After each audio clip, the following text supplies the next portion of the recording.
Usai bebas menjalani masa hukuman di Lembaga Permasyarakatan Cipinang, Ahmad Dhani dinyatakan bebas pada Senin 30 Desember 2019 lalu. Seperti dikutip dari Warta Kota Live, musisi yang terjun ke dunia politik, Ahmad Dhani mendapat pelajaran hidup yang tak terlupakan selama setahun mendekam di penjara. Selama setahun di penjara juga, Ahmad Dhani mendapatkan sebuah anugerah kehidupan yang mampu mengubah kepribadiannya.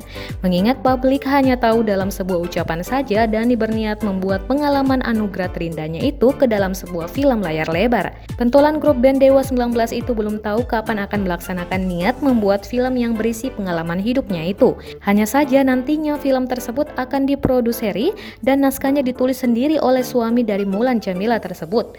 Ketika ditanyakan seputar jalan cerita dan pemainnya, Ahmad Dhani mengaku melihat geopolitik ke depannya, di luar dari kisah hidup sang maestro musik itu dalam penjara.